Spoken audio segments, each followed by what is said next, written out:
Good morning, everybody, and for whatever reason, my camera stopped working in between there. I fixed my camera, and then I had to close. I had to close OBS and reopen it, and it messed up again. In the meantime, apparently, there's my giant face. Everybody, congratulations! Hang on, I know it's obnoxious, and now it's unfocused. What happened? No, that's just what your face looks like. I'm just naturally blurry. Yeah. What is happening today? What is even going on in the world right now? Not much. No, nothing really in the news or anything.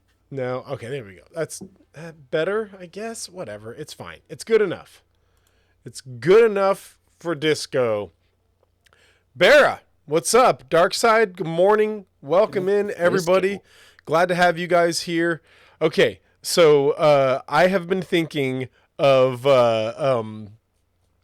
an intro question, and I have one, and I don't know how good it's going to be because I don't know if anybody other than me is going to be able to discuss this. But the new Haunted Mansion movie is coming out. It's fine. I'm sorting magic cards, so I'm barely paying attention anyway. The new Haunted Mansion movie is coming out, and I'm very excited about that. Yeah, the trailer looks surprisingly good. It does.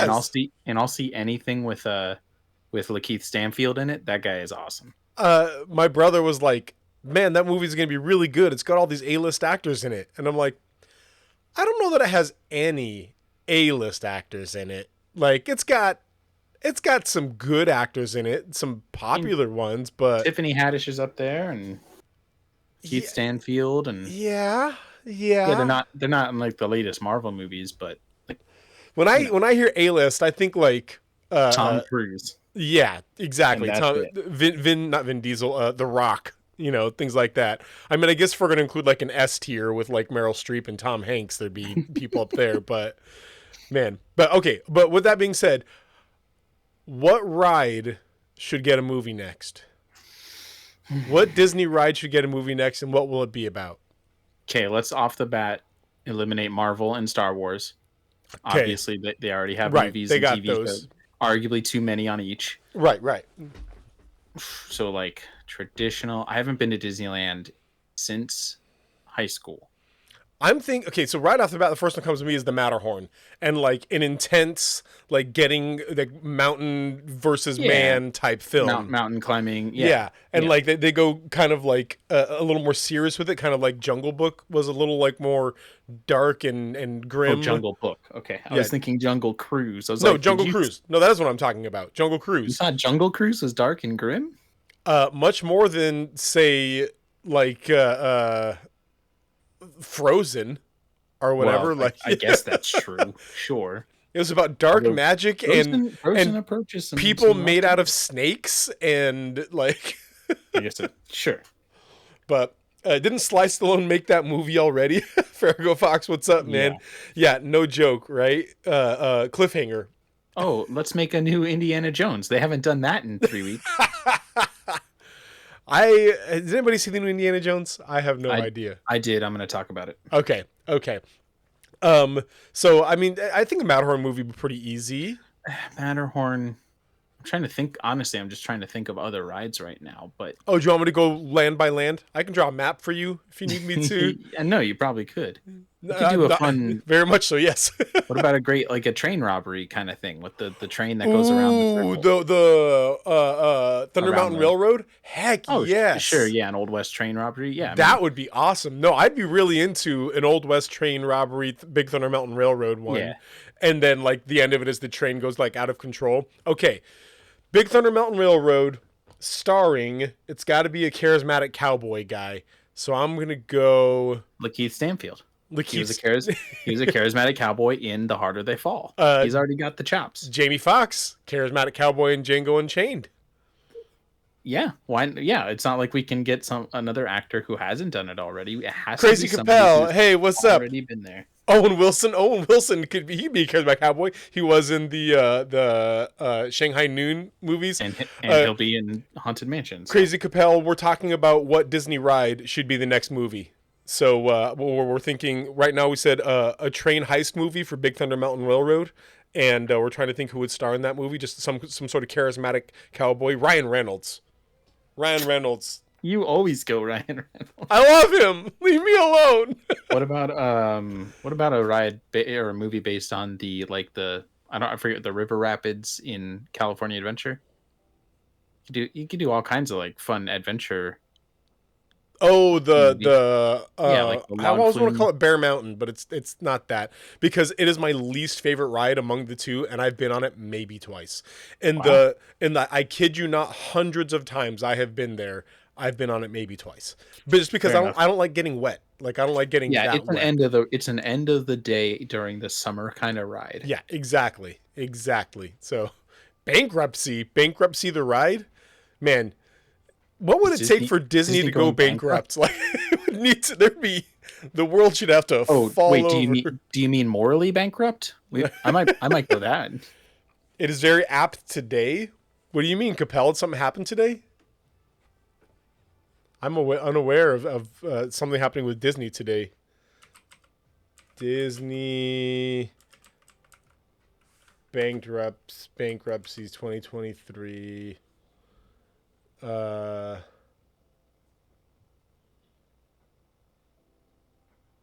I'm not seeing anything. All right. They're close to complete bankruptcy? Really?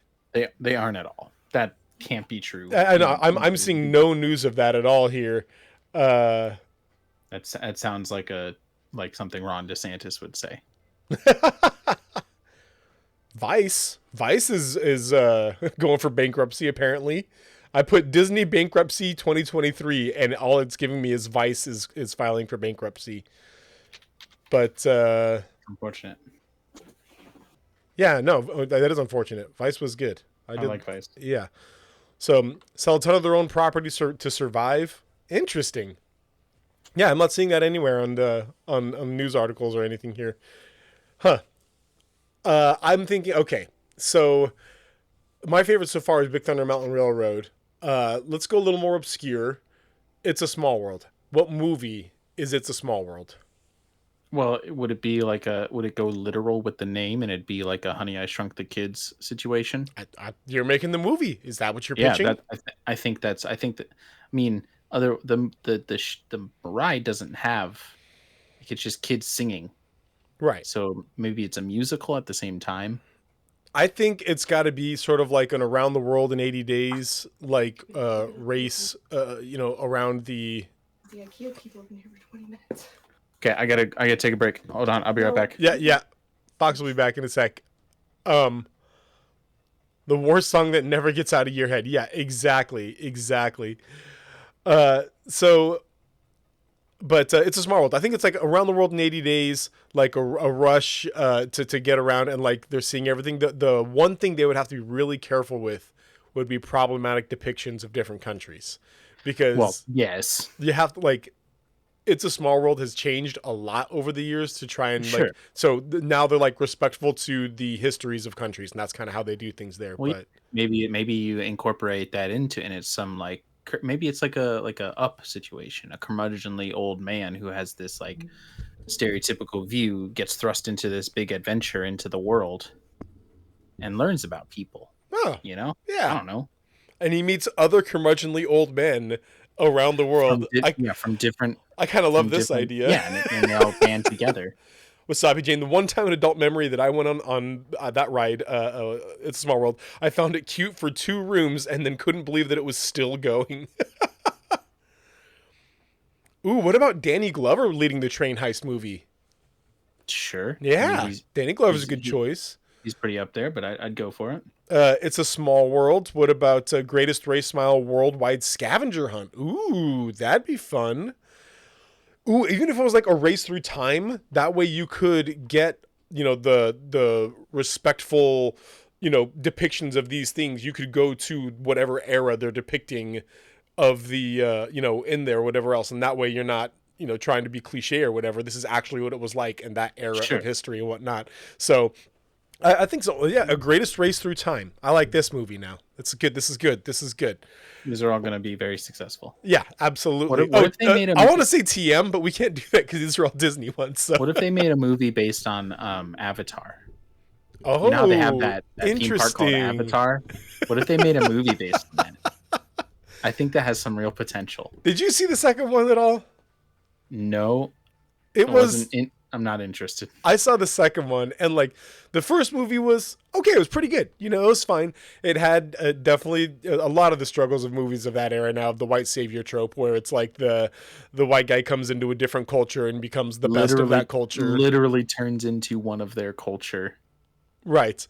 Now imagine that, but then he goes from that culture to another culture and becomes the best in their culture again. Whoa, double white savior. That's the way of water. Yeah, Farrago Fox, you're probably okay. You're probably good. Oh yeah, Farrago Fox. I saw the that YouTube video, but one YouTube video for me at least does not news make. I didn't see anything else. This was back in May. Yeah, it was literally the only thing that I saw when I put that Google up, and yeah, one YouTube video does not news make for me. But so, all right. Well, hey, any other ideas on Disney rides that could be made into? Maybe just a ride where it's people walking through like a gift shop.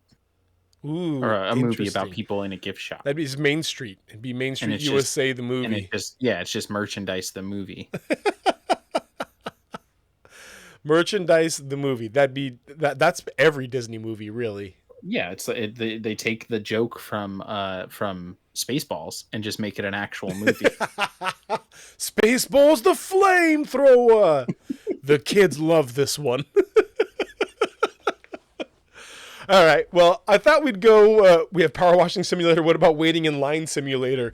Ooh, the Waiting in Line Simulator. There you go. Disney video games. If you had to make a video game. Okay. Well, last one before we actually get into the podcast here. I don't think they made a Space Mountain movie. I was thinking about that, Wasabi Jane, and I don't know how they would make a Space Mountain movie, but they made a Jungle Cruise movie, and I didn't know how they were going to do that either. So they should route the lines through the merchandise. Wow, that's not a. Barra says that they should route line rides through like merch shops. Like as you're waiting in line, there's just merch next to you. I think Disneyland has a policy of like trying to create a whole like story narrative experience on their rides. Yeah, and then the gift shop comes afterward. Yeah, and that is Disney. Enamored. Yeah, it's a Walt thing. Walt was really strict on it. At no point should you ever be like removed from the fiction while you're either waiting for or in the ride. Like you should always be in the fiction in some way. And then when you exit the ride, you can go into a gift shop and buy whatever else. But right, and then spend $1 million. And then spend $1 million. Yes, Farrago Fox for sure, 100%. A new and better Pirates of the Caribbean game, or Pirates of the Caribbean ride. I would say the Pirates of the Caribbean ride was amazing. And then they added all this, what's the word I'm looking for? They added Johnny Depp. Johnny Depp stuff, yeah. All this it's pretty minimal, though. I still enjoy it. That's probably my favorite ride in Disneyland. Of course, again, it's been 15 years, so. Let's see. Okay, now I'm looking up something here. Is this just our podcast now, or this is it? We're just talking about this right now. As of this year, Capel, Disney's made $21.8 billion. I think they're going to be okay. Rough times. Yeah, that was as of May. So, yeah. Cedar Point Girls, Zero Store, all thrill rides. Yeah, I'm the exact opposite. I love the immersive fantasy and whatnot. I'm way into that stuff. It's driving me nuts that my camera's all blurry. I don't know why, but I'm just gonna. It's fine. I'm gonna tell myself to deal with it. It's not absolutely. It's not terrible. Oh, you're seeing a different camera than they're seeing. Oh. Yeah, I have two cameras going right now. Okay. Hey, everybody. Welcome. We're really happy to see you here. In just a second, we're going to be starting a podcast. And while we're podcasting, we won't exactly be interacting with the chat. We want to be able to, hopefully someday, start putting these podcasts on a podcatcher and then make it like accessible and listenable to other people. And if we're chatting with the chat, that's not easy for a later listener. So kind of what we do is we say, stick around and put every comment that you have in your brain in the chat. Put it in there. We'll go through the podcast, and afterward, we're going to come back and address maybe not every comment. Every single letter you type will be individually addressed, and we'll go back through the comments, and we'll make sure to chat about the things that we think were good points and we want to talk about, and etc. Whatever else. So we will definitely respond to and talk about what you have to say.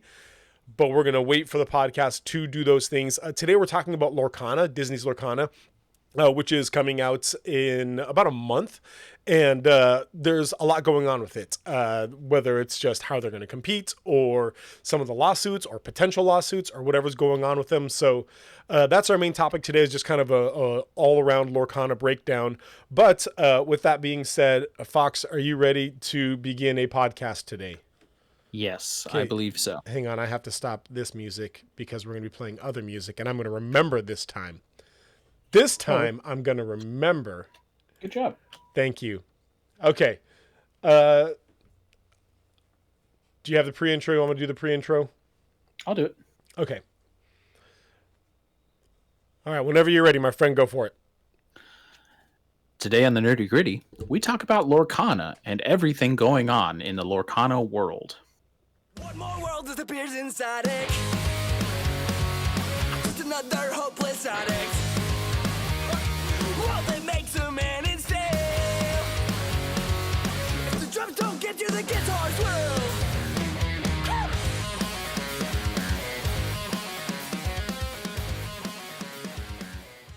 Hello, everybody, and welcome back to the Nerdy Gritty, where we delve deep into the details of pop culture. I am a 2 ink cost Des.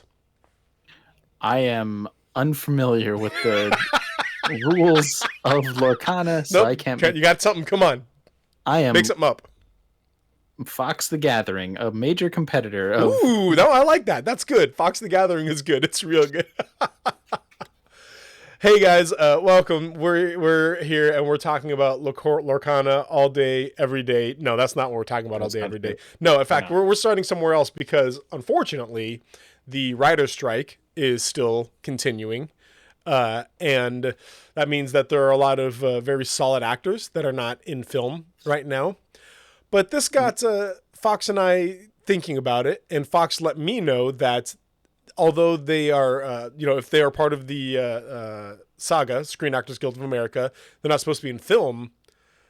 They can still do voice acting for video games, right? Yeah, there are rules in the strike, and it is not considered scabbing. It's not considered breaking the picket line if you work on a video game production. There's specific things you are and aren't allowed to do. So yeah.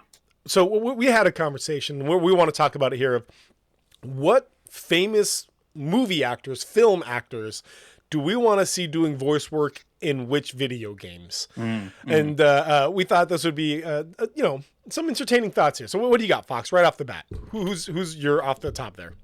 I mean, I want a new Doom franchise. Oh, okay. And I want it to be literally anybody, because you never see their face.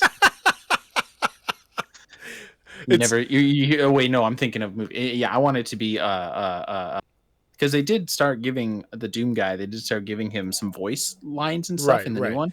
I think Carl Urban should be Doom guy now. Ooh, Carl Urban, good. I was gonna say Vin Diesel. Well, Carl Urban was a great Judge Dredd. He was a really good Judge Dredd. They're very really similar. Good. Yeah, he's okay with not having his face shown most of the time, and has a good voice. So I think Carl Urban should be the new Doom guy and rip and tear through demons. Man, the Doom Slayer is his actual name, right? His like official name. It's a title he's given. Right. The Doom Slayer would like Carl Urban as the Doom Slayer is a good like. Yeah. I like that. That's good. That's good. You know James Spader. I know. Yes, we are very good friends. Yeah, you know James. You and he go way back. James Spader has a very distinct voice and a very distinct cadence that makes him, particularly in like The Office, makes him seem just like a very intense person. I mean, it's why he was Ultron. Right. I want him as any villain in any Metal Gear Solid franchise. I want him just to have absolute nonsensical dialogue, but delivered in the most like serious, intense way. Yes. We need very specific voices delivering very serious lines that are nonsense. That are absolute nonsense. And I think James Spader would be 100% perfect for him to like just be in there talking about how the time variance allowed the Metal Gear ray to pass through your DNA and like that's what it is. In the remake in Metal Gear Solid Delta, the remake of 3, we need there's the End who has is it the End who has a bird? Yeah, the End has a bird, has a pet bird, I think. One of the villains. We need a classic bird voice actor. We need Gilbert Gottfried to get in there. Yeah. And they need to give the bird some dialogue, of course, and then get Gilbert Gottfried to show up. I want Gilbert Gottfried to be the voice of a Metal Gear. Like you get into Metal Gear and you turn it on and it's like, "Hello.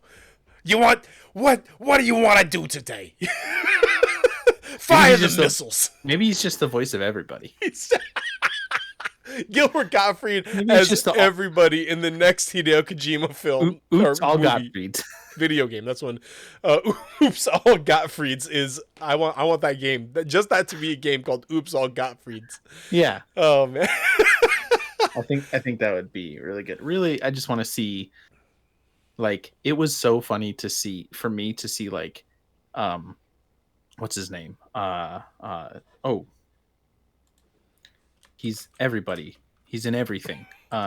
He's in the new video Indiana games Jones. Or movies. He's in James Bond. He was the villain in Doctor Strange. What's his name? Mads Mikkelsen. Okay. Thank you. I want Mads. It was so funny to see Mads Mikkelsen in Death Stranding, because I consider Mads Mikkelsen to be a very like about the craft kind of guy, and then to see him have to do these ridiculous things.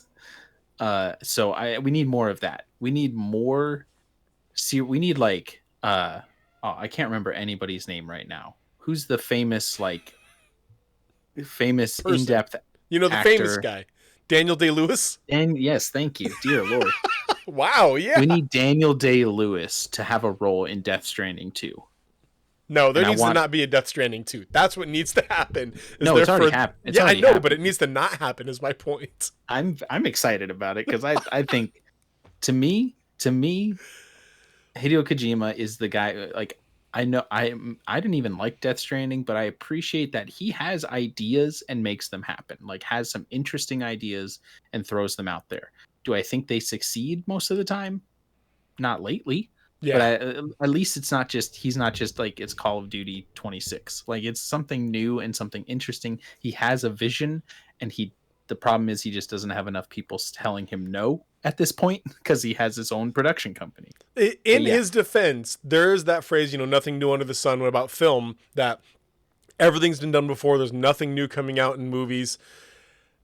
Hideo Kojima is putting out something new in video games. Yeah, and I think Death Stranding would have been. I think you could leave the gameplay intact and fix the story to make it less stupid, but with the same themes, and it would have been an excellent 9 out of 10 game for me. But anyway, Okay, what I'm saying moving is on. Moving on. I want Daniel Day-Lewis to be like a delivery man in Death Stranding 2. And so we're going to get pictures and videos of Daniel Day-Lewis walking across America carrying a giant stack of boxes because he's a method actor. He's got to get into the mind of a true, yeah. And we're like, Daniel Day-Lewis, you look like you've got like some grenades on your hip there. What's inside of those? Hey, Mr. Lewis, what's inside of those? Please don't. What's inside of those, Mr. Lewis? He just looks at you and drinks a Monster Energy and keeps walking. It's the Dwight moment of, I think you know. I think you already know. Okay. You know who has been a famous silent protagonist since his inception? Link. Exactly Link. that. Yes, Link. You know how that needs to end? No. With Samuel L. Jackson being cast as the voice of Link.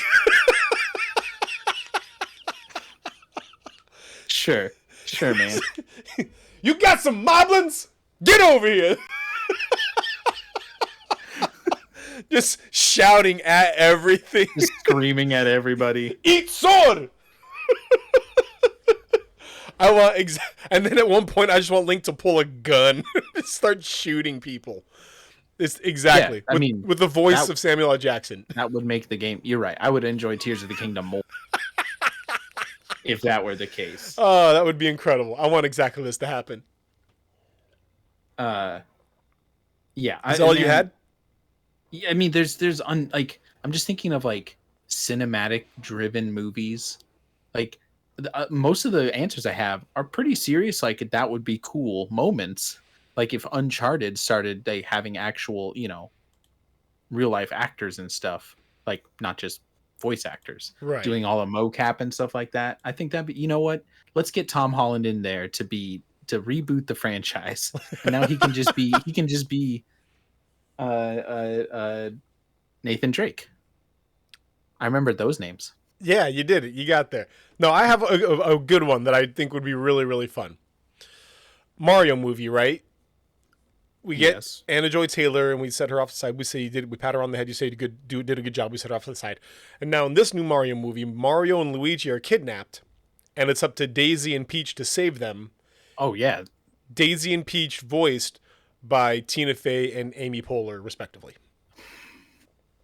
Interesting. That would be incredible. I would love that. It would be very fun. I've really always wanted. I was really hoping Tears of the Kingdom would blow everybody's mind and be the Legend of Link, and you would play as Zelda, but they're cowards and won't do it. So this might be the next best thing. Let's get. Mario they're just really fun, up. Very like engaging and inciting voice actresses. And they've got a good rapport and I assume they're friends or in some capacity, but yes, and it'd just be the really appropriate medium is like in that silly kind of Mario and Luigi world. So okay, yeah, no, I'm coming around on this. I think it'd be pretty fun. They could make all kinds of sarcastic fourth wall breaking comments about why can we only move to the right and left? Why can't I It would be great. I'm into that. Farrago Foxes too. We love it. All right. Well, that's what I got. Yeah, same. Let's move on to the news. Well, Fox, I have some pretty interesting news. Cool. There was a survey recently done by Buffalo 7. You know Buffalo 7. Everybody knows Buffalo 7. They're the one after Buffalo 6 and one before Buffalo 8. Whoa. We're not ready for Buffalo 8. They're not here yet. There's the Buffalo 7 is a group that help people with presentations, like online presentations. That's it. For whatever reason, they did this survey, but they're here's how to do your PowerPoint or Pro Presenter or whatever thing. They help businesses with that kind of stuff. Okay. They did a survey on what medium delivers story the most successfully. Television, film, or video games. They surveyed nearly 1,200 people, 1,158 people. 67% say video games are the more superior story medium. Interesting. So did they get more in depth as to like reasoning behind that?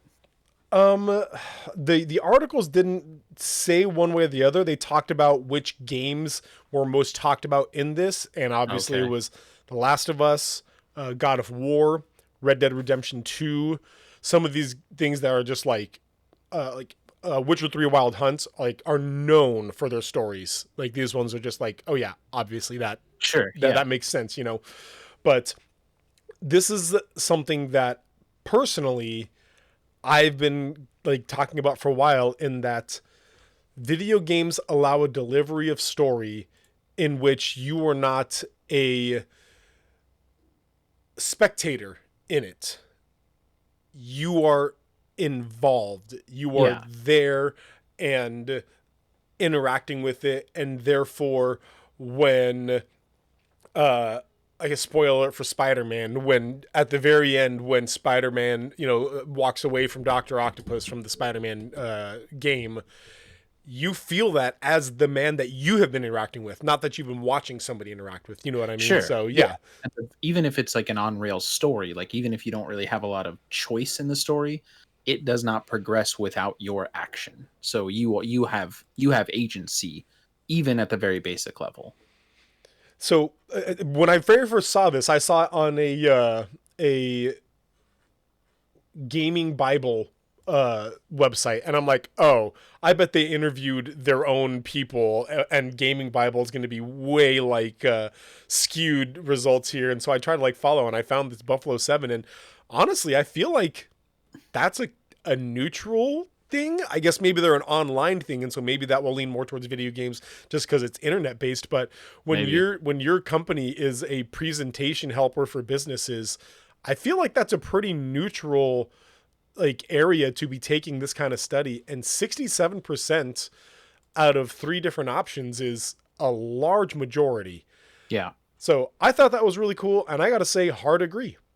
No, I mean, video games are far more, you know, pervasive hobby than we like to think about, or that we even, not that we like to think about, that we do think about, that more people, most people in the world, at least who have the capability to play video games on a semi-regular basis. Yeah.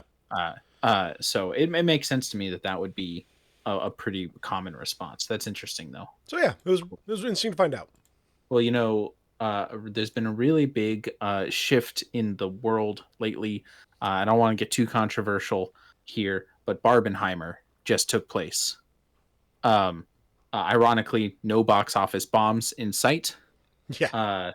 No. Let's talk about Barbenheimer. And I don't know why that took me a little bit to get your bombs, and Oppenheimer has bombs in it. Yeah. So Barbenheimer just happened. If you're somehow unaware of Barbenheimer, it is the fact that the movie Barbie and the movie Oppenheimer came out on the same day, and people just took it and ran. You made the comparison to when Doom and Animal Crossing released on the same day. Doom and Animal exactly Crossing, like that. That was a similar thing. There's a comparison to, in fact, like The Dark Knight, a previous Christopher Nolan movie, dropped on the same day as Mamma Mia. So The Dark Mama is another one. Which we like to think about it like it's that funny. Sounds like a Tyler Perry movie. Yeah, it's like a parody of The Dark Knight, and it's what's her name? Medea, yeah. No, we like to. I mean, it's funny, but also marketing wise, it's just like counter programming. It's saying people aren't going to want to watch this movie because there's separate audiences, so they're not going to fight against each other. It's just different people. Well, this kind of like the fact that there were AMC did double showings of it and sold like 40,000 tickets. Yeah, I know a lot of people that were like, we're seeing both same day, that's the goal, both same day. Well, let's get some results here. Although the spirit of it is not competition, obviously. The spirit of it is it's funny. Let's see both movies, maybe. Right. But let's look at what happened. Let's see. Barbie, which I saw, debuted, so the opening weekend, $162 million. That's pretty good for a Barbie movie. That's pretty good. Yeah, it's pretty good. It's a pretty huge opening. Oppenheimer, $82.4 million. Nice. which the impulse is to say, well, Barbie won. Not really. They're different movies. Barbie appeals and is of like, you're able to like, way more people are going to be watching Barbie as like a family or as kids. Yeah, the rating is immediately into the first thing. One's PG-13, right. The other ones are, and that's immediately going to Barbie affect... PG-13? Pretty sure, right? I don't even know. I thought I'd give it a P, I guess. Maybe P? I thought it was PG-13 from sexual references. PG-13, yeah. Oh, okay, cool, makes sense. Yeah, and then obviously Oppenheimer is rated R, so you're gonna sift out some people there. So it's not really a contest. They in fact both defeated both surpassed the projected outcomes. There's a lot of people saying because of this whole Barbenheimer thing. Oh, absolutely. Because if it's lifting up both movies' marketing. So total, let's see, look at the numbers right now. Worldwide, I believe this is as of now, Barbie is at $516 million. Whoa. And Oppenheimer's at $241 million. So these two movies alone are at $758 million worldwide, which is insane because, hey, guess who didn't get anywhere near those numbers would be Indiana Jones or The Flash. Gasp. Yeah, both of them are there's a new term, flopbuster. Ooh, huge, box office or expectations, huge budget, and just obviously huge flop. So it's a blockbuster that flops. And that DC had to, Warner Brothers had to be expecting that though. Like with all the Ezra Miller stuff going on, they had to be like, yeah, this probably isn't going to happen, guys. I'm sure they weren't shocked. Yeah. Yes. Okay. Well, if you are excited, the next one up would be Saw Patrol.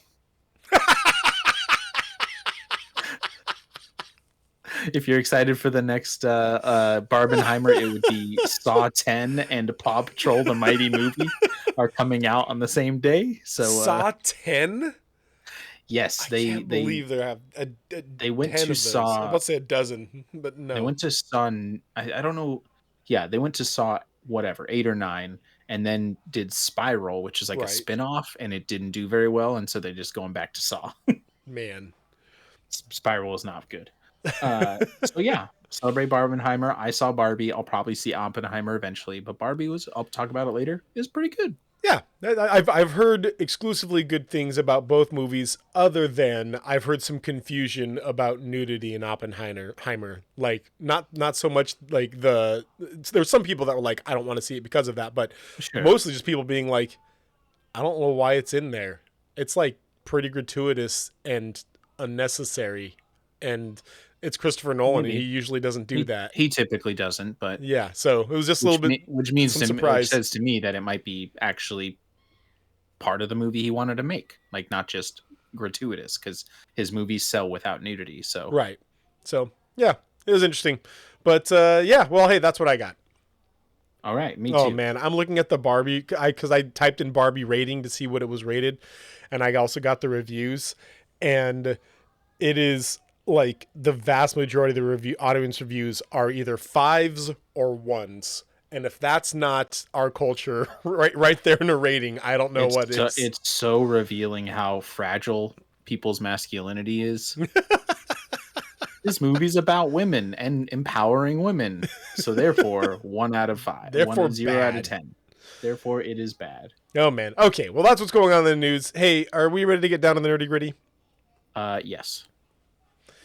So I'm very excited because Disney, whom I love, is going to be releasing pretty soon here a TCG called Lorcana.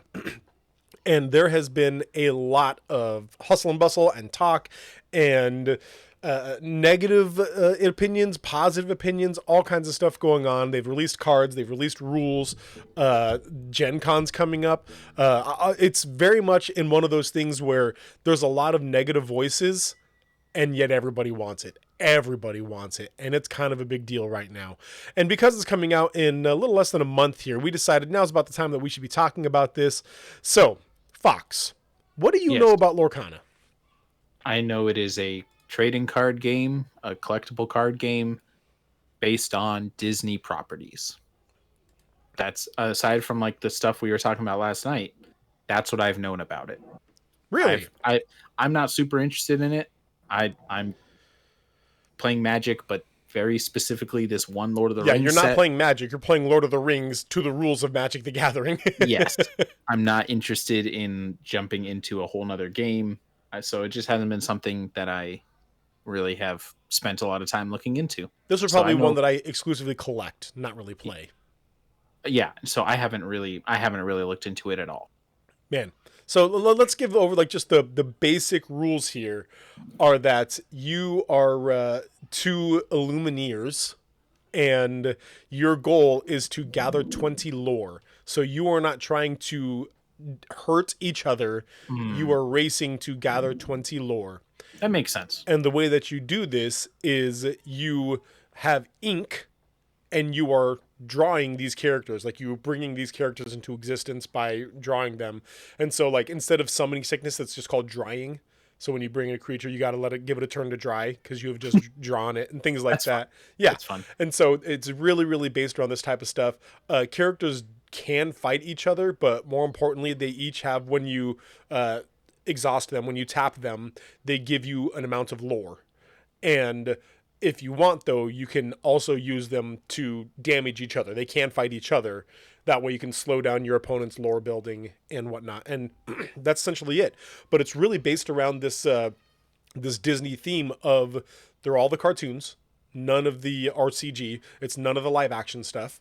And and so I highly doubt it will ever go into Star Wars or Marvel. I gotta be skeptical right off. Maybe not the first couple of years, because it's really living in this animated area right now on the animated Disney classics and like modern classics, you know, Frozen and things like that. Oh, but sure. It is like really, and it's pulling from all kinds of things, like Three Musketeers with Donald, Goofy, and Mickey, like all of these like old obscure things, whatnot. So there's plenty of stuff to pull from here, and they're really focusing on the animated side of it. And you have songs that can be sung, and so some characters will have a sing value to them when you exhaust them, and using that sing value, you can then sing songs, which are basically your spells that you're casting and whatnot. And so again, it's really leaning into this Disney classic movie theme of there are songs and animated characters and whatnot, and you are trying to reach a certain amount of lore. The first one at 20 lore wins the game. Okay. Yeah. And it seems fairly straightforward. And they've taken something from Bakugan, of all things, in that there is no land, there are no resources. There's certain cards that can be inked, meaning you draw 7 cards, and then whatever cards that can be inked, once per turn, you just take that card, you reveal it to your opponent to show that it can be inked, then you put it face down, and that's your resources. And once per turn, you can just choose to ink one of your cards, and that's a resource now. So it's really rare that you're going to end up at a point that you cannot have any resources, like land, you know, mana screwed or mana flooded, to put it in Magic terms. And so they try to balance it in this way, and it seems like it's going to be a fun, if not fairly simple game. But obviously they're trying to reach to a very wide demographic, from very young to, you know, all ages as well. So it's got to be fairly simple and fairly engaging at the same time. And I think they've kind of threaded that fairly well so far. It's similar to Pokemon in that way. Like, we have a Pokemon League night every Monday in our store, and we'll get from ages 7 to 40 there, just going and hanging out and playing Pokemon. So Pokemon has really successfully threaded that needle, and I think Lorcana is right in that wheelhouse as well. So yeah, it sounds interesting. I'm skeptical that they wouldn't eventually, even if they kind of cartoonify their Star Wars. I mean, just go with Marvel Comics instead of movies. I could see them doing a spin-off, like a different game, or a similar style of game or something like that. Or maybe even just like theme decks. Like, yes, these are decks. They're not legal in competitive play, but this is our Marvel deck and this is our Star Wars deck or whatever else. I can see something like that. Maybe they'll tweak it a little bit, but I have a hard time expecting them to just Disney is more than willing to mine everything they own for content, and it would be surprising if they never get into other territories. But like, how long have they owned Marvel and Marvel and Star Wars? Decade now, a little more. I mean, Marvel 14 years. Yeah. Star Wars something similar to that, a little less, I think. How many Kingdom Hearts games have released in that time? 2 or 3? I guess that's true. They haven't put, that was surprising. They didn't put any Marvel or DC in. I was also really Marvel or Star Wars. I was also really surprised by that. But I think it's the same type of thing, that they're trying to reach this Disney classics fandom with that and like really hit that very specific market, the nostalgia market. Maybe, but they put like Tron and Pirates of the Caribbean, which I understand are like true. That's a good point. But they're not like, Disney singing classics. Yeah, maybe. I think Kingdom Hearts 3 was just in development for so long that adding whole new worlds like that would have been pretty difficult. I think in Kingdom Hearts 4, absolutely we will see a Star Wars world. Absolutely we'll see New York City, but it's Marvel centric. I don't know that we will. I think that they'll have too many new IPs from last Kingdom Hearts to the new one. The one trailer from Marvel for Kingdom Hearts 4 that we've seen is Sora in an extremely modern looking city. Oh, that's a very specific city, and it's from a different game called... Yes, but what I'm saying is it's giving you an aesthetic that could be... Why not? Why couldn't it be New York if they added that in a whole new world, like another world? I'm just saying, I think they will. I'd be shocked if they didn't. All right. I disagree, but okay. And you are the Kingdom Hearts expert here, so we'll defer to your opinion on this. And that's true. Agreed. So one of the questions that we want to talk about today, amongst a lot of our questions, is how can it compete? This is something that Farrago Fox already mentioned in there, is that there are a lot of TCGs coming out and it's hard to sell them. It is really difficult. I can tell you right now that in my 1 year of, a little more than a year of working in a game store, I have seen at least 2, if not 3 TCGs, if not 4 TCGs come and go, or come and have been doing nothing for a while. Whether it be Battle Spirit Saga, whether it be a Grand Archive, whether it be Killer Bunnies, whether it be, like, there's just a bunch of things that have come in. Killer Bunnies? Yeah, Killer Bunnies. I have never played it. I cannot say if it's good or bad or not. What I can say is that every little once in a while, one of our distributors will just throw Killer Bunnies stuff into our shipments. We didn't order it. We didn't want it. We didn't. They're literally giving it away for free. Keyforge. There's another one, example there. Yeah, that one flamed out hard. Yeah, unfortunately. So the question is, how can Lorcana compete in a world that is ruled by the big 3? It's Magic, Pokemon, and Yu-Gi-Oh. How can Yu-Gi-Oh, I found out, by the way, the most popular TCG on the planet. Oh. Because it's huge in like Japan and China, like just way bigger than the other games. Just that makes sense. Yeah, way high and above. So I was like, oh, interesting. So yeah, those are the big 3. There are some other smaller competitors like Flesh and Blood, but really, what does Disney have to do to compete? To compete in in a flooded and dominated market. So, I mean, I think what you described already kind of is they're not dumb. They recognize that there's all kinds of card games out there. But obviously they have the IP that's going to help. It's recognizable. It literally worked for me with getting back into Magic. Yeah. You had an IP I recognized and I want to play it now. So that's going to be a part of it. But also, like you said, it seems like it's going to be simple enough, so mechanics wise, that kids will be able to get into it. Like you could, a child could walk in and learn it pretty quickly, especially from the start when it's going to be at its most simple complexity.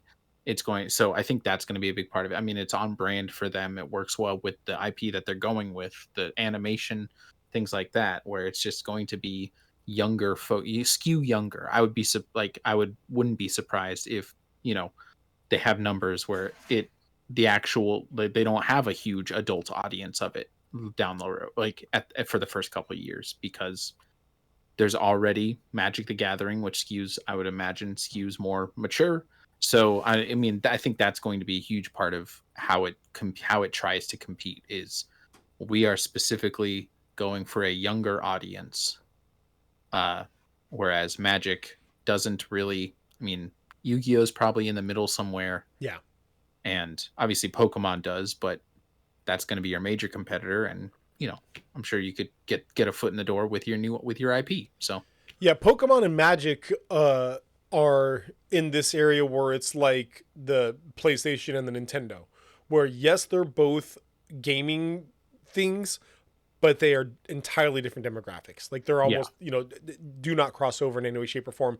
There is a little bit here and there, but for the most part, those two don't compete. They have their own demographics, and it's going to be fine.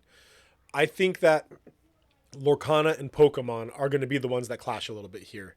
And I think that Disney has a similar foothold that Pokemon does, in as much as, like, my son asked me the other day, why is Pokemon so popular these days still? And I said, well, son, it's because when I was your age, I loved Pokemon. And now there are kids your age that love Pokemon. And therefore, this multi-generational group can come together and talk about Pokemon and be on the same level all of a sudden. Disney is exactly that. Right. There are so many people as adults who love Disney. My wife and I, we love Disneyland sans kids. We love Disneyland with kids. We love Disneyland without kids. We are Disney fanatics. We love it. We are also friends with Disney fanatics. Like, there's just so many people, like a friend of the show, Robo Sensei, his parents, Disney fanatics.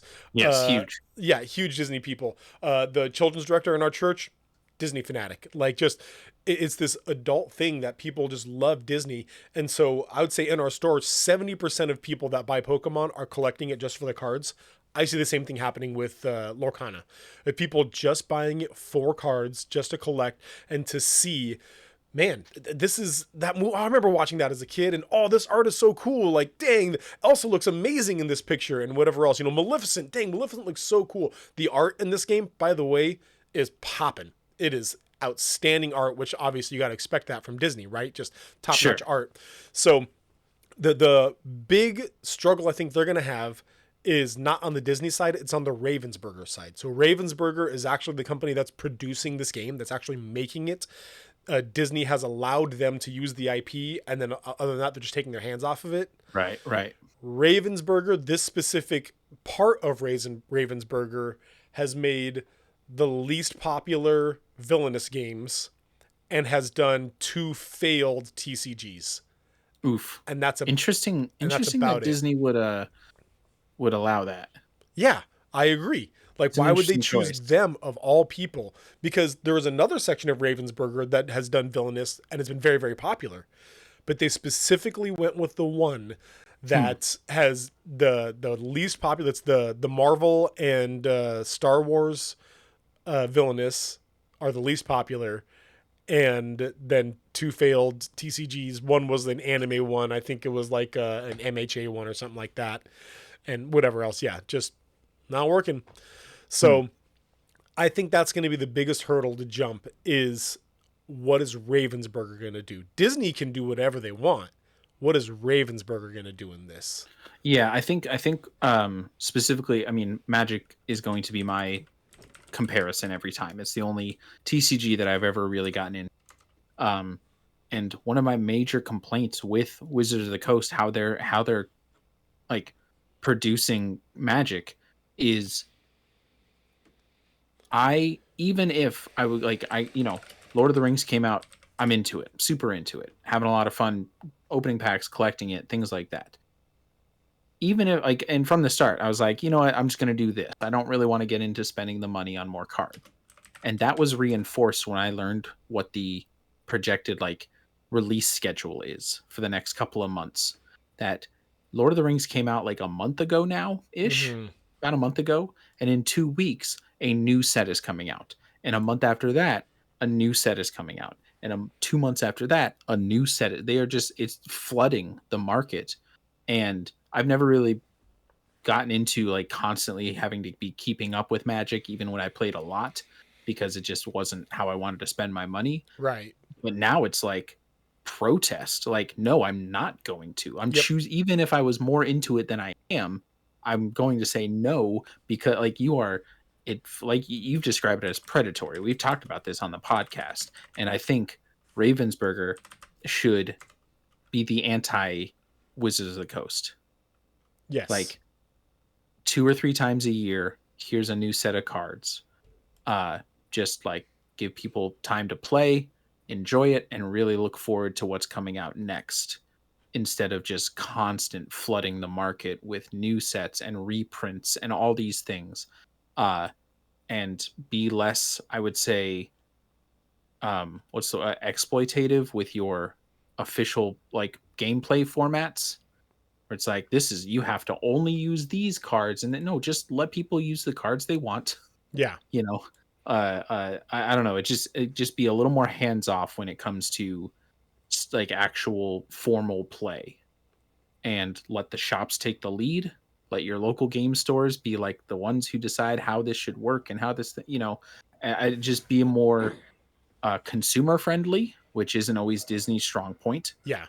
But I think that's what would set them apart from a Wizard of the Coast, who have not been consumer friendly for a couple of years now. And I think that'd be a major selling point for me to convince me to get into a whole new game. Probably not going to happen, but that would be something that I would say, oh, actually, maybe, Yeah. It's something that Bear in the chat is asking, is like, what's going to be the release schedule here? And you and I were talking about the Lord of the Rings, or not, or Magic the Gathering, and they had Lord of the Rings last month. Next month, so 2 months later, is going to be Commander Masters. 1 month after that is Wilds of Eldraine. 2 months after that is Ixalan. It's like within this 6-month span, there's 4 sets releasing. And that's ridiculous. That's absolutely ridiculous. That's untenable as far as being able to afford that. Thankfully, we don't know for sure, but as of right now, it looks like Ravensburger is going to be going with a quarterly release. Every 3 months, a new set. That's what it used to be with Magic, right? It was, Back when we were really into it. And that made sense to me. Yeah. November is the set 2 release, like tentative release date right now. Sure. And so I think that's great. I think that gives people plenty of time to play with the cards they have, to get to know what cards they have, to get excited about new cards that are going to be coming on the horizon. Like, I'm happy with quarterly. I really am. Yeah, no, that makes sense to me. Because I'm not, also not going to say like they're trying to make money. Yes. There is a line between, like, there's somewhere a middle point between fun, enjoyable, consumer friendly card game and company that makes money.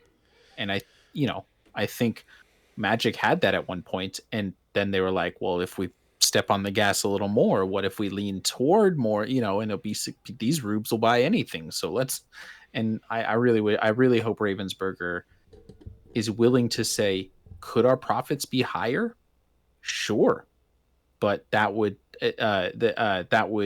denigrate and make our fans, less happy. Even if there are some people willing to spend more money. In fact, I'm thinking of it's the company that makes it's an MMO. Essentially, there was a no clip documentary about Warframe, the MMO Warframe.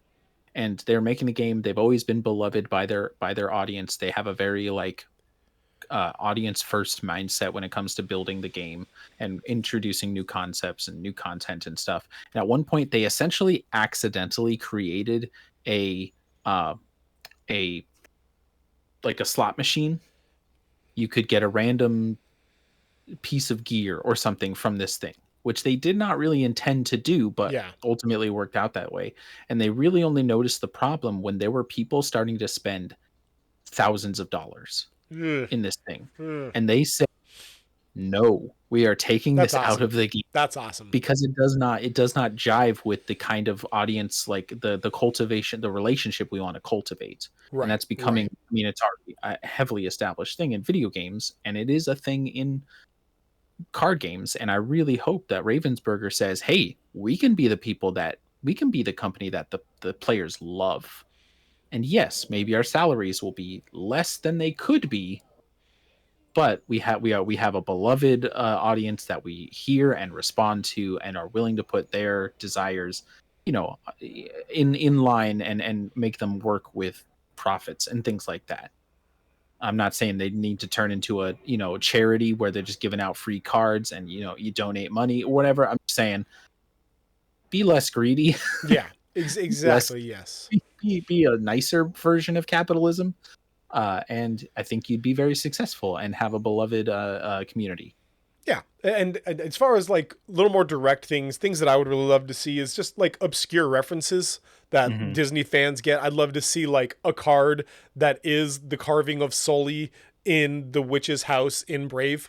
Like something like really like obscure that like real deep Disney fans will know.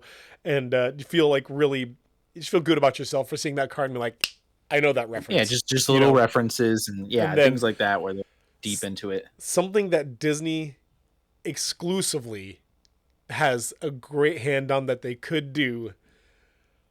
What if they released the set and they said 100 of the Maui cards are signed by Dwayne Johnson? He came in and he hand signed these 100 cards. And we're tossing them out there or whatever else, that would be fun. That does get closer to the realm of what if it's a 1-for-1 serialized version of this, card. Like obviously it's not the same, but it does get closer to that. Like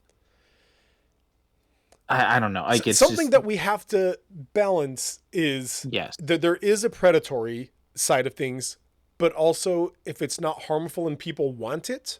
So like this is something that people say about Disney a lot is like, oh, Disney, they're just out to make money. And I'm like, if somebody makes $100 billion a year by distributing joy to the masses, I'm not exactly mad at it. It is the hand of the market. People choose or choose not to purchase things. But yes, there is a predatory area where you produce a single card and that means, in packs that it costs $40.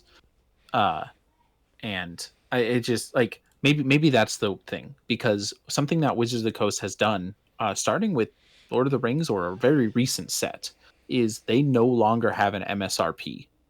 Right. They no longer suggest a retail price for their products. Which is something we're going to need to talk about here in a second, but go ahead. That's essentially why, I mean, shops could sell whatever for whatever they wanted to before, but now there's no longer a suggested retail price to compare your price point against. Right. So it's not like you can look on the packet, a pack of a collector's booster of Lord of the Rings and say, well, this says it should be $5, but you're charging $40. No, it doesn't say anything. It just says this costs $40. That must be what it costs. And that, I don't want them to. I want Ravensburger to say, hey, in order to cultivate this community, we want to keep prices at this price point. So yes, we're going to put super rare Dwayne Johnson autographed Maui cards in there, but we're not going to create an atmosphere where only the more wealthy people have the opportunity to potentially get that card. So here's the struggle with that, and it comes down to the distributors. So what happens is Ravensburger makes it, they get it printed, and they don't ship it out. They then give it to a middleman called distributors, whether that's Peach State or Magex or whatever else. There's a ton of different distributors that we go through and whatnot. And then Amazon comes out and they say, we want 100,000 of those. Who's going to give us the best price? And so distributors are now crawling over each other, trying low cut each other, offer the best price so they can sell a ton of things. But now they need to make that money back. And so then they turn to the local game store and they say, we just gave them to Amazon for $20 a box, but we got to charge you $40 a box. And so we now at the local game store, they have suggested $50 a box. And now we can't live on a $10 profit. Right. That cannot be something that we do. And now you have printed on the box MSRP $50 and you just charged us $40 for it. Not only now are you like not making us any profit, but now you're screwing us over because you are showing people right off the bat, this is what it should cost. And we have to charge $80 for it to survive. And now I guess it's true. I didn't think about that. Everybody's mad at us for that $30 difference in the MSRP and what we're charging. And that happens right now with Pokemon, with Magic. That is exactly what is already happening. So on top of this, what's the struggle with Lorcana right now is we don't know what we're going to get allocated. Well, we do. We have a loose idea of what we're going to get allocated, how much we're going to get. And then people are going to be wanting this like crazy. And so if they say MSRP this amount and we just give that amount, then after that, people are just going to buy it and go sell it online. One guy's going to come in and buy our entire stock and then turn around and sell it online. And so we're having this conversation of how do we, my kids are screaming and crying. Hey, entertain people for a second. I'll be right back. Man, this is the real benefit of having somebody who actually works at a local game store be a part of this conversation, because I can have a really have this idea of, well, this is how this MSRP thing hurts us as consumers, and then there's so many more layers to it that I have no idea about, that I wouldn't know about unless I am actually in that community to a greater extent, and that in that industry. And even Steve, Des, who is in that, like, even at like, he's essentially kind of the new guy at his shop still, just that like extra presence, extra understanding, and it introduces this whole new layer of complexity. I want it to be super simple for me, just to say, well, Disney sells it and they sell it to you, you sell it to customers. No, there's so many more layers and so many more. There's the third the second, what's the word I'm looking for? Third party market, where it's not just that they're selling packs and selling boxes, they're going to be selling individual cards. And then those prices are going to be based on generally what people are willing to pay. And tcgplayer.com is the general, like the standard. Like there's just so many like elements of this industry that are not in the control of the like local on the ground people who you're going to be buying these cards from. And so it's nice to have that. And it's also good to remember that even with Steve here, we are not really going to have the understanding that it takes. We're not going to solve the problem, not going to fix the problem of how do you sell Magic cards in a somewhat equitable way that also is able to provide a profit for the people making them. There's just so many layers to it, and I was committing the fallacy of thinking it was way too simple, of thinking, no, they made a mistake and it's predatory. Well, no, clearly there's more minds and thoughts, more people in the mix. I'm talking about how it's very nice to have you here who has at least a little bit more understanding of the industry, even as somebody, you are up until recently basically still the new guy at your shop. I felt that way for a long time, and then I realized recently that I've been there for more than a year now. Yeah, and it's been weird. Yeah, but yeah. So it's nice to have that, and it makes it clear to me that it's more complex than I want it to be. It always is, man, and it sucks. I hate it that there's so much complexity. So anyway, I was saying, now we're struggling with this realization of, okay, if we just charge MSRP, some dude's gonna come in and buy our entire stock, walk out, and resell it all. Okay, what if we do one per person? Then that dude's going to come in and buy one, and then his wife's going to come in and buy one, and then he's going to wait till we change employees, and then he's going to come in and buy one more, and his wife's going to come in and buy one more. And like people have been doing this with scalping for years. Like scalpers are pros at this. And so now we're considering, okay, what if we say we'll sell you this box, but we have to open it before we give it to you? We're going to give you this box, but we're going to open the plastic and then hand it to you. Oh, interesting. But then what about guys like me? I want to buy a box and I want to put it away and just let it sit for a decade. Right. And then see what I'm going to do. Now I don't want to go buy from that store. Now I don't want to go do that because you're going to give me an open box. And so like we're going through all of this like, okay, what do we do? And so at that point then, okay, well, maybe we just charge what Lorcana is going to be going for on TCG Player. Maybe we don't play the middleman, and whatever that dude was going to come in and buy all ours and turn around and try and sell it for, we just sell it for that amount. And that so way, you become that person. And that way the scalpers can't do it, and at least the money's going towards a local game store. But then now all the customers are saying, "Holy crap, you are overcharging this so much. This is now super expensive." Yeah, how are we supposed to do this?" And so, because of distributors, because of Ravensburger underproducing, and because of jerks that just want to make a profit off of this and nothing else, the local game store, specifically the local game store, is stuck in this spot where we're like, guys, we don't know what to do. Like we're damned if you do and damned if you don't right now. So would you say maybe some kind of solution would be cut out? I mean, obviously it's a huge, probably not how the industry can change at all without some kind of, but I mean, if anybody has the resources, it might be Disney. Cut out the middleman, cut out the distributors, and just direct from Disney. The problem is that, so it's not Disney. Disney or Ravensburger. Disney doesn't know how to make games. Ravensburger doesn't know how to distribute. All these businesses exist for a reason. Like, yeah, specific things. Yeah, fair enough. Yeah, Ravensburger would have to open an entire other section of their industry to do that. And then, unless they are wildly successful, no middleman's going to deal with them anymore. And so they have to do it exclusively alone. And so it's really complicated and really hard. And it sucks for two people, the customer and the local game store. And that's it. Everyone else is going to benefit in some way or get screwed in some way. And it's rough and it's really frustrating, but we're in a place right now where we're like, okay, here's what we're thinking we might do. Fingers crossed. We might say you can buy a sealed box for what's going on TCG Player, the really expensive TCG Player. Yeah. Or we'll do our profit margin so that we can actually make money and survive. We'll do that profit margin markup because local game stores will never hit MSRP. Sure. We can't do that and survive. So whatever our successful surviving profit margin is, we'll sell it to you for that amount if you just let us open the box right here in store. And okay, so by open box, you mean like... Just take the wrapper off.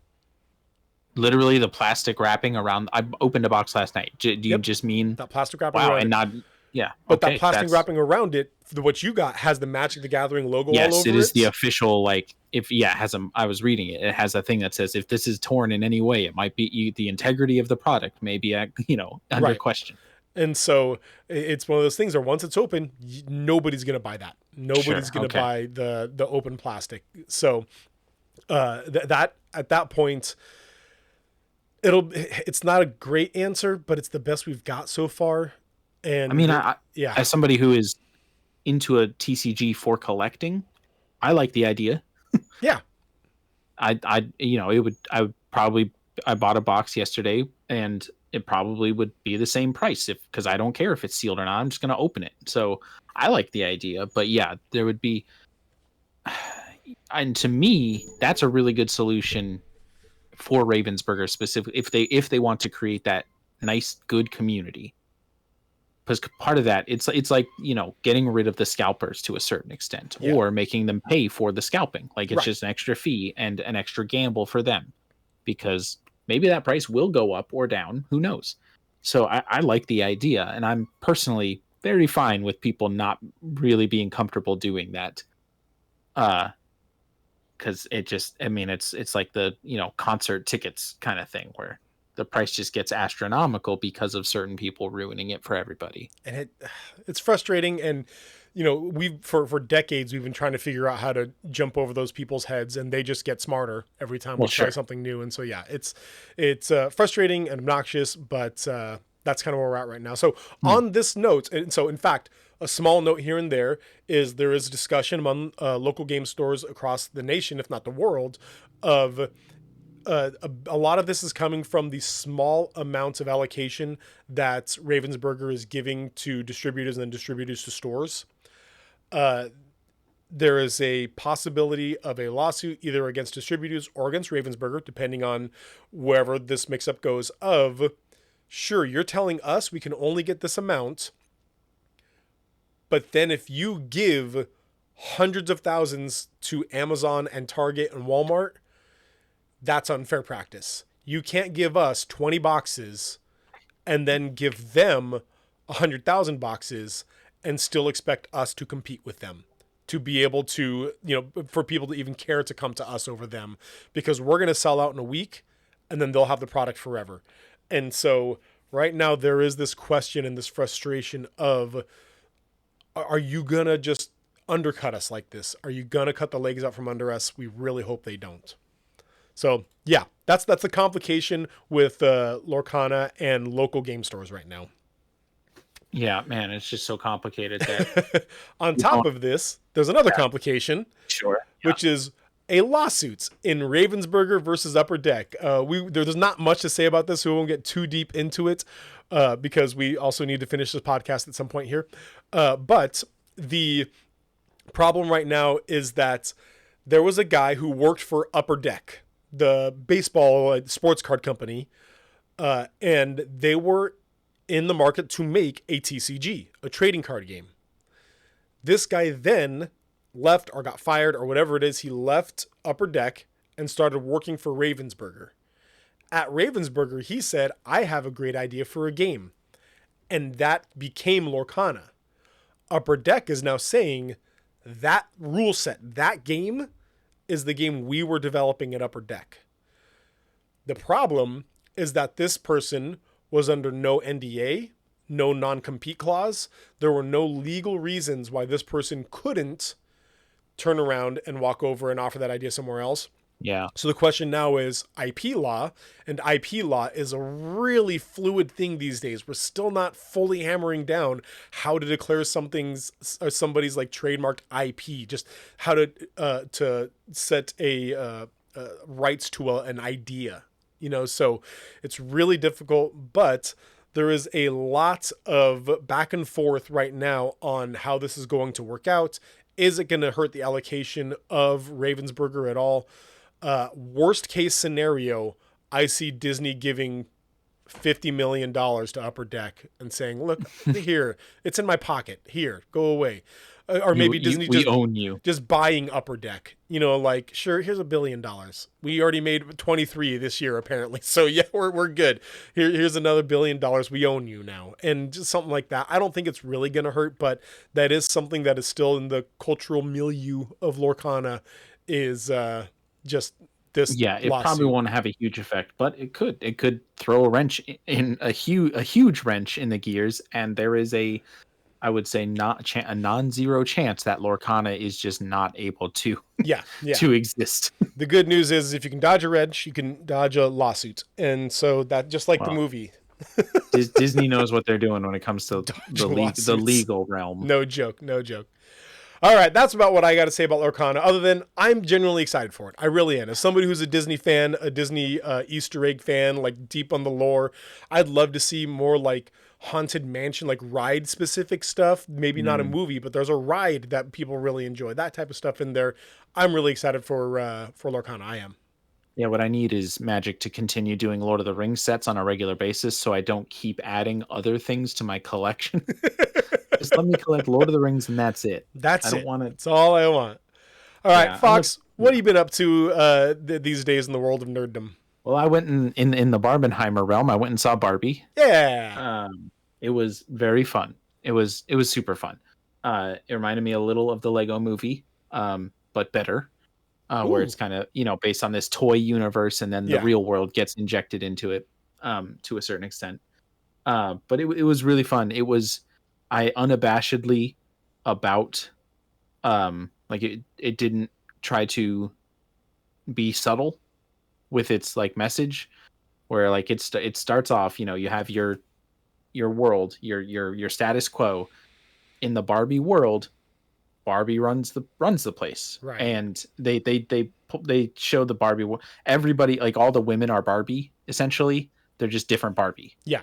But they're all just Barbie, you know. And so and everyone else is Ken, right? there are Oh, then there's Ken. Yeah, she's Barbie, and he's just Ken. And basically, it does a very good job of. I feel like there could be a temptation of saying, nah, you know, right now it's all men that control everything. It has to be all women. And I think that the movie does a good job of displaying, like, it's really the idea of what feminism truly is trying to create equity and equality, Yeah. and not to just replace men with women. And it has like there's the truly there are truly two main characters. There is Barbie, of course. She has a whole arc. It's great. Then there's also Ken. And at the beginning of the movie, Ken is essentially his value, his self-worth only exists if he is acknowledged by Barbie. And like he has this whole arc of like, wait, they go to the real world. Oh wait, men control this place? And then it goes back to the Barbie world and imports this ideology. And so I just as a very like saying, no. The opposite isn't the goal. We're not trying to just swing in the extreme opposite. We're trying to, just this is how things work. Your self-worth doesn't have to come from your ability to dominate. Your self-worth doesn't have to come from my acknowledging you. Mm-hmm. Things like that. And it's a very good like message for everybody in the movie. It's really fun. Also, it's very funny. There's lots of really funny, like just quick cut gags and stuff like that, and jokes about it being Barbie world and how everybody's Barbie and everybody's Ken, and you get used to it. But like Ken's just like very jealous of Ken, who's very jealous of Ken, who's also jealous of Ken, because they're all trying to get Barbie to notice them, but they want Barbie to notice Ken and not Ken, and it becomes very fun. So it's a good movie. I really enjoyed it. I really do want to see it. Both that and Oppenheimer are on my list, but not as much as Haunted Mansion. But anyway, okay. On that note, by the way, and on the note of Disney, my wife and I watched the entire series Electric Mayhem. I am also a Muppets guy. What is that? The Electric Mayhem is the Muppets band. So when there was the Muppet Show, they had their band, and it was the Electric Mayhem, and it was Dr. Teeth in the Electric Mayhem, and it's Animals the drummer. And so, but they've been around since the inception of the Muppets, and but this was a show about this band, Electric Mayhem, and of course in the Muppet world, the Muppets are all super ultra famous. So the Electric Mayhem is super ultra famous, and they have been touring since the 70s, and it's finally hit like them that they don't have an album. And it's about them like and they had originally signed with like this really obscure out of like nowhere label, and so this label has a contract with them that says that they need to make him an album, and so they need to make this album, and it is just in classic Muppet style.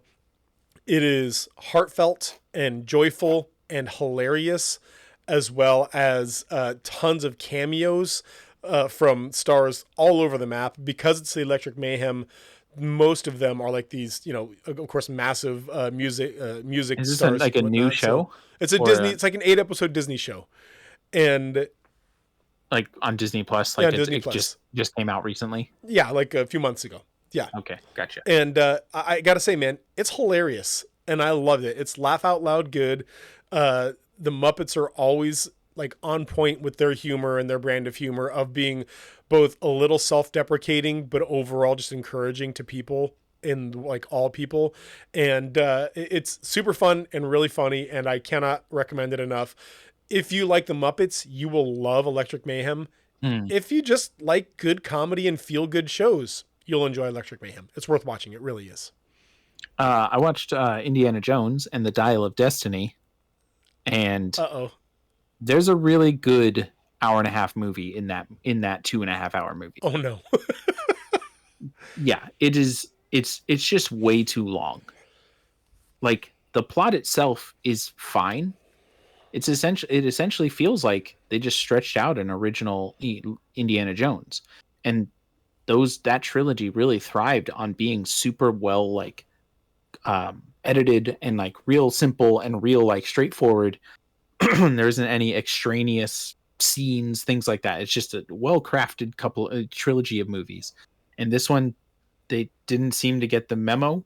They were like, we need every action scene to last 10 minutes. And the opening scene is like, it's like a flashback, supposed to be, you know, it's on this train in Nazi Germany, and it's CGI, you know, de-aged Harrison Ford. And that was fine. It just took way too long. Like it would have been pretty good. It has a really bonkers ending that really worked well. I thought, like, it came out of nowhere. It really wanted you to expect something, and then it just went a completely different direction, which was really fun. And the problem was just pretty much, aside from that, the last 20 minutes of the movie, it felt like you could have cut down every scene by 2 or 3 minutes and had a really fun hour and a half, hour and 45-minute movie. Because I liked the characters. I liked, you know, Indiana Jones was fine. He doesn't like Harrison. He doesn't do a lot of action because he's an old man at this point. It makes sense. But the not really even sidekick in what they used to be. The what's her name? I forget her name. The person that comes with her. Yeah. With him on the adventure. She's way more interesting than I expected her to be. She's kind of this like crafty, don't know if you can trust her throughout the movie almost. You know, she has a good, like, I think she's funny. I thought it worked really well. And I would be fine with a spinoff about her adventures. That'd be fun. I just, like I said, fine movie, would have been really good if you cut it down. Yeah. It just felt too, you know, obsessed with itself. Just cut it down. Let's get in and out. Hour and a half is fine. I started watching My Adventures with Superman. It is the new animated Superman show on HBO Max. It has the Adult Swim tag on it, and so I was curious about it. Like, oh, you know, are we going to get a little more like serious type stuff? And the answer is no. No, we're not. It is. I'm 3 episodes in, and it's good. I'm enjoying it. I'm enjoying it as much as I enjoyed. Maybe not even as much, but I enjoy it in the way that I enjoyed the old Justice League cartoon or the old Adventures of Superman cartoon or whatever else. And this is more of that, except for it's Superman as a young man, like just out of college, and he's just meeting Lois Lane, and he's still trying to hide his powers, and he's not Superman yet. Like, he's still just, you know, hiding those powers and whatnot. And so it has some, you know, cute moments and some, you know, fun comedy and whatnot. It's meant to be like an anime style, but even then, that's more of just of an art style than actual the pacing of the show. Yeah, sure. The show itself it feels like more Bruce Timm style animated DC comic stuff, which again is not bad. It's good, and I enjoy that. I was hoping for it to be a new take, something different, you know, something else. It's not though. And so just if you like Superman stuff, My Adventures of Superman is pretty fun. It's fun, but it's more of the same. Sure. Yeah. Probably not going to get me to get an HBO Max, you know. Yeah, no, I would not recommend anybody subscribe to HBO Max for this show. No. I think I talked about it a little bit before, maybe last time, but I finished. What's it called? Warhammer Bolt Gun. Oh yeah, you did talk about it last time. Yeah, a little bit, but I finished it. I went back through and played on the highest difficulty, got all the trophies. I'm desperate for. I want a sequel so bad. It was so good, and I'd be fine if the sequel is just more of the same. Yeah, the way Doom 2 was more of the same. You say that while also turning up your nose to Tears of the Kingdom, but it's fine. No, I get it. Whatever. No, Tears of the Kingdom is not more of the same. It wasn't different enough to me. Like what I'm saying is, it was not more of the same, but it also was not different enough. It was obviously different than Breath of the Wild. They introduced new mechanics that radically changed the actual gameplay loop. But it also just felt like an expansion to me. It didn't feel like it didn't feel like enough of a new game to be interesting enough to me. That's where I am. Like I said, it was different, but not different enough. Anyway, back to the thing I was talking about. This is the kind of game where I would love more the same, because it's a different genre and a different thing, and the same thing can be true, or it can be different for two different things. I fluster Fox, guys. No, it's just bad criticism. You're it's par for the course for Steve. No, I love boomer shooters. I love just the classic, you kill all the things and then you beat the level, and now you go kill the rest of the things in the next level, and you get the key cards to open the doors. And I would love more for a sequel. They definitely tease a sequel at the end of the first one. And I would imagine that the production cost isn't super high. Yeah. So that it's a pretty low bar for, justifying a sequel. So I'm really hoping they do that. Make it happen. I will buy it day one. The last thing I have here is the thing I'm actually most excited to talk about is I played a new board game called Mysterium. Mysterium's been out for a while. And I'd seen it around, and it's got kind of this spooky look to it, but I've never known anything about it. But my job, because they're awesome, they have something once a month called Forced Fun, where everybody clocks in and gets 2 hours of work, and they give us dinner, and we play a game together. And that's it. For 2 hours, we get paid to eat food and play a game, and it's super fun. Sounds rough. Yeah, it's real rough, right? But so we played Mysterium this last time. It is a semi-competitive, mostly cooperative, outside the box thinking sort of like surreal art game. And I know that all sounds wild. So here's the way it works. There is one person who's kind of like the game master. They are the ghost. There has been a murder, and there is a ghost trying to lead people to find out who the murderer, like Clue, who the murderer is, where they did it, and what they used to murder with. Okay, I see. And everybody else in the game plays a medium of some sorts, whether you're a psychic or a crystal ball user or a seance director or whatever else. Like, you all have different abilities. And so the way it works is there is a deck of obscure, like surreal art cards, kind of like in Dixit, if you ever played Dixit, but it's just surreal art on cards. And the ghost draws one more card than everybody, than the amount of players there are. And then the ghost also has for each person a killer, a room, and a weapon. So each person has a different killer, room, and weapon. And the first round, you need to figure out who the killer is. And so if I'm the ghost, it's my job to pick an obscure, surreal art card to hand to you, so you can look at that. That is your vision, the vision that has been given to you by the ghost, to look at that and then look at the options for the killers and try and figure out who I'm trying to hint you toward.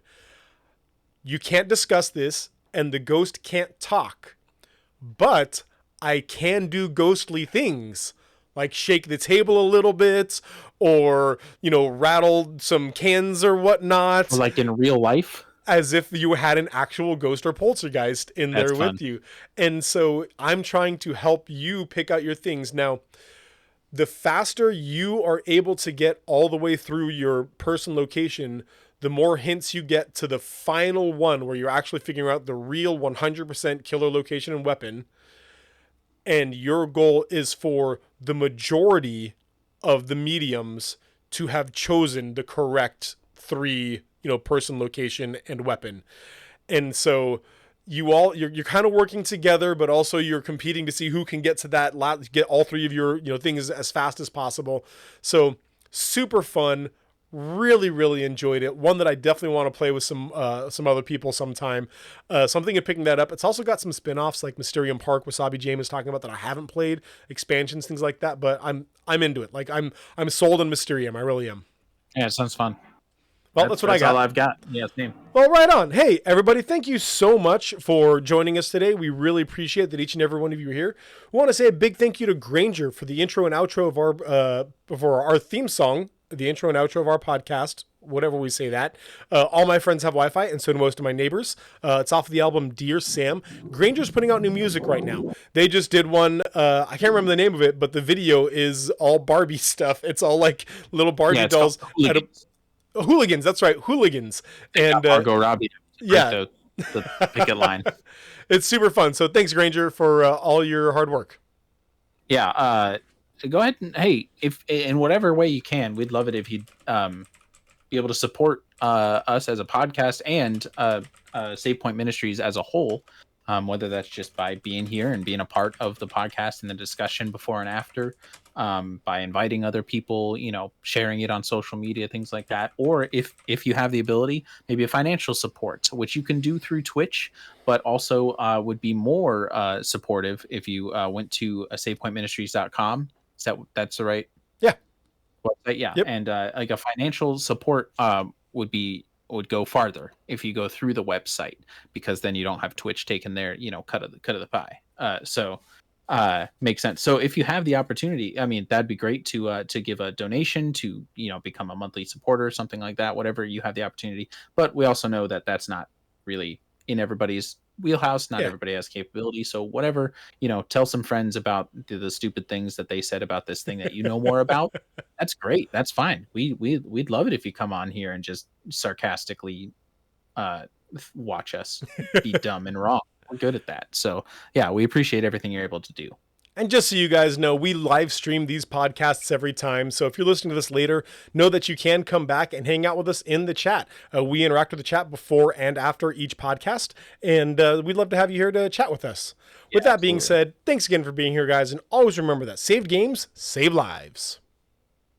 Bye-bye.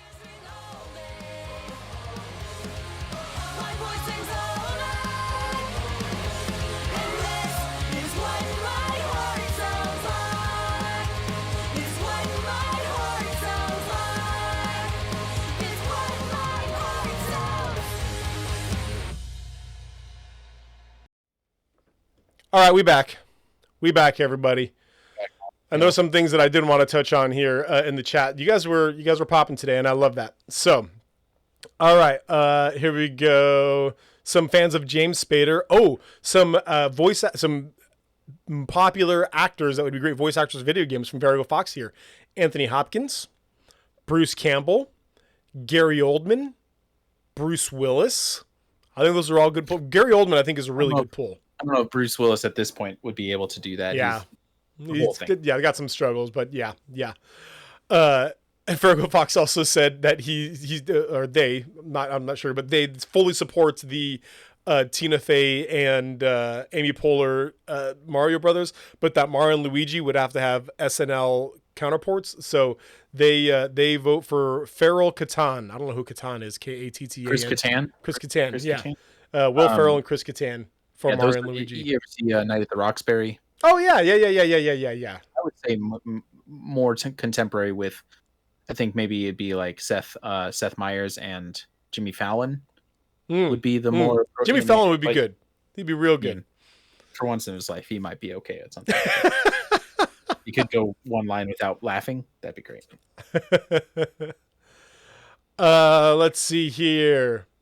Some not surprised about the video games being the more popular for stories.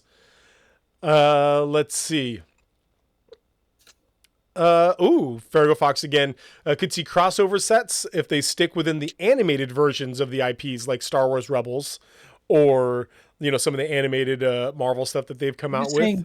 Do the same thing. Just put it in an animated style. Just do the art, but animated style. Like, you don't have to have a picture of Chris Hemsworth. Just do like an animated Thor without his. You don't even have to pay for his likeness. Just put Thor in there. Wasabi Jane, how can Lorcana compete? You underestimate the power of the Disney adult. 100%. That's a fair point. Yeah. 100%. It's a whole thing. There are so many grown adults with plenty of finances who would go bananas over Disney stuff. So, yeah. Oh, Farrago Fox is saying new Keyforge retail pre-orders have shipped. So I guess there's some more Keyforge coming out. Interesting. It's been a whole somebody new bought the company, I think, and they're trying again. I don't know how successful it's going to be. I've gotten emails about it, but I'm not part of it. So Fargo Fox, plastic wrapper stop scalpers. Yeah, if we were to remove the plastic wrapper, that would definitely do it. Wasabi Jane is a +1 for Electric Mayhem here. She said, oh, yes. Electric Mayhem contains probably my favorite Muppets cameo of all time, Morgan Freeman, in the role of a lifetime. So the saxophonist for the Electric Mayhem is a guy named Zoot. He's a blue guy who plays the saxophone. He's got like sunglasses and a fedora on. And Kevin Smith comes to do the Electric Mayhem documentary. And Zoot says, who's going to play me in the documentary? And they're trying to tell him, like, no, Zoot, like, you play you in the documentary. And he's like, no, like, we got to find somebody to play me, though. And so Morgan Freeman shows up with a saxophone and a fedora, and he's like, I'm here for the role of Zoot. And then, like, awesome. They pan over, and there's, like, 8 other guys in blue, like, face paints with fedoras and saxophones and all ready to play Zoot, and it's wonderful. I love it. Good. A +1 for Mysterium Park, Wasabi Jane, saying real good stuff for Mysterium there. Man. Oh, yeah, Mysterium Park. I haven't played Mysterium Park, Wasabi Jane. I need to. I need to get in on that. Farrago Fox says, pick a lane. Do you want something new, or do you want DLC, or something to ride the line in between? I already explained myself. For what has established, Tears of the Kingdom was not new enough for me. I'm not saying it was more of the same. I'm saying it was not new enough. I'm 150 hours into it and still playing and still enjoying it. That's great. You're enjoying it. Farrago Fox says it was a Marvel DC Versus game. I didn't play that. I didn't know that. Wasabi Jane says, FYI, my other beloved Muppet cameo is Dave Grohl in the 200 Muppets as Animal. Yes. Dave Grohl had a great cameo in that. Man, there's so many my favorite, and it's not a cameo, it's a role. I loved Tina Fey's character in Muppets Most Wanted. And then my favorite cameo is Danny Trejo in that as Danny Trejo. Because Trejo, yeah, she's in the gulag and going around like saying good night, Ripper, good night, Stabber, good night, Danny Trejo. It's so good. Good stuff. All right, chat, if you got anything else, toss it in. Fox, you got anything else, my friend? Fox has been sorting Lord of the Rings MTG cards this whole time. No. Well then, chat, hey, it has been awesome to have you guys here. Been a good day for chat. I do always appreciate that. If you guys want to keep this conversation going, or if you have anything else to add, hey, come jump into our Discord. We would love to have you in our Discord community. I don't chat enough in there, and I really should. But if you guys chat in there, I will too. I don't know why, but I really need to be in there more often, just like asking questions, because I have questions. So thank you guys for being here. Bear, we'll see you later, man. We love that each and every one of you were here today. If you're, really, save point. Hey, if you don't have a home church, we'd love to plug you into a home church. We'd love to help you find a place where you can go and feel loved and supported in your hobbies as a nerd, but also loved and supported in Christ. So if you don't have a home church, you can head over to that Discord channel and go to the Find a Church, and literally all you got to do is put in your city and state, and we'll take it from there. So if you need a home church, let us know. We love that each and every one of you were here today, but always remember that there is a church out there that would love it if you were there. We'll see you next time, guys. Bye.